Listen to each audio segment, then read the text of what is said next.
Welcome back, everybody. You may already be familiar with basic first aid, but what about mental health first aid? It is something our next guest introduced us to last time, and I wanted to dive deeper. So please help me welcome back Dr. Rochelle Dunham, the Executive and Medical Director for Metropolitan Human Services District. Hello, darling! Hey, good morning. Thanks so much for coming on, and I'm so glad we are talking about this because you introduced this topic to us last time, like I mentioned, and it was so fascinating that we need to talk about it more. Yes. If they missed our conversation last time, shame on you, first of all. Please remind everybody what mental health first aid is. Yeah, so mental health first aid was developed by the National Council of Wellbeing many, many years ago.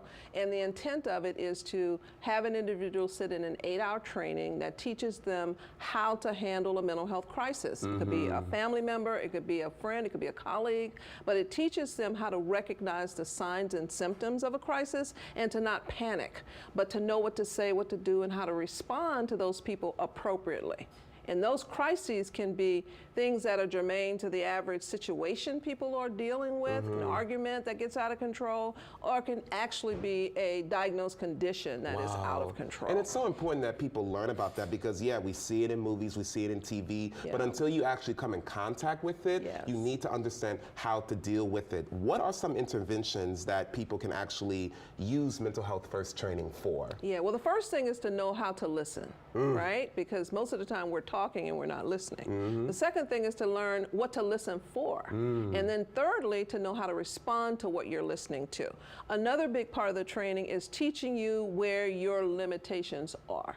Because many times people just don't know. I don't know, should I call 988? Should I get somebody else to come in? Right. Or are there things that I should actually say to calm the situation down, de-escalate it? And that's what mental health first aid does. It empowers the listener to know how to at least de-escalate the situation in time for professionals to come and actually manage the situation better. And there are so many different instances, everybody, where you can actually use this training. Take a look at your screen when it comes to panic attacks, when it comes to suicidal thoughts or behaviors, even an overdose. Mental health first aid training can really help you out. Now, I have to ask you about this class, right? Okay, it's 8 hours like you mentioned. Yes. What are some of the different things we are doing in that 8-hour class? So the first 2 hours are remote online classes. Okay. And so that allows you entry into the actual live class. And in the live class, there's a lot of instruction about situations that can occur. There's some role playing that takes place.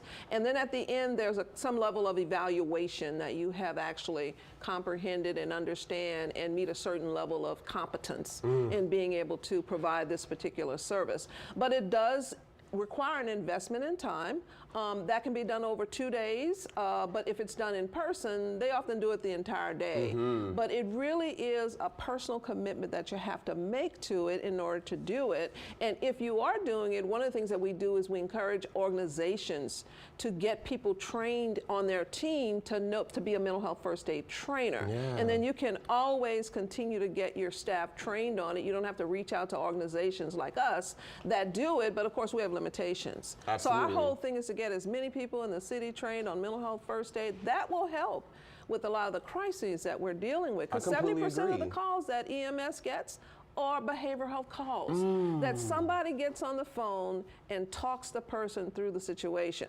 So if we could train people to do that in their homes and at their jobs, just having conversations with people, we would save the cost tremendously to our emergency management systems in handling these situations. And once people are trained, they can actually understand what to do, right? And they're not scared, or maybe they do the wrong thing, because we do not want that to happen. That's As you all see right here, MHSD is working with so many different organizations like NAMI New Orleans to help get this mental health first aid training off the ground, which I think is great. But I gotta ask you this, right? Dr. Dunham, say we're in a situation, right, and we are not mental health first aid trained.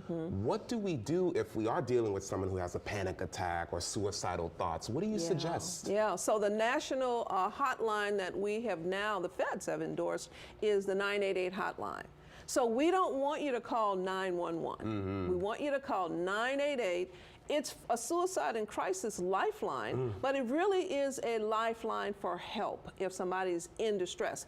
And the difference between this line and the 911 line is that you're going to have a behavioral health trained person on the line who know what to do, what to say, and how to guide you on what to do with that situation versus 911, which is generic, and they mostly handle physical health calls, and usually they bring in the police when they come out. That's what we have to interrupt, because when the police get involved with behavioral health issues, you know it often results in somebody getting arrested. Absolutely. And they wind up in jail where we have so many people with behavioral health conditions Already. and they really should be in treatment. So please, 988 is what you call, not 911. And also get this training, everybody. Yes. Mental health first aid training Yes. is the name of the training. And look, if you're interested in learning more about it or signing up for a training, you can do so by logging on to mhsdla.org. And of course, call 504-568-3130 for more information. Write that number down, write that website down, everybody. We'll be right back.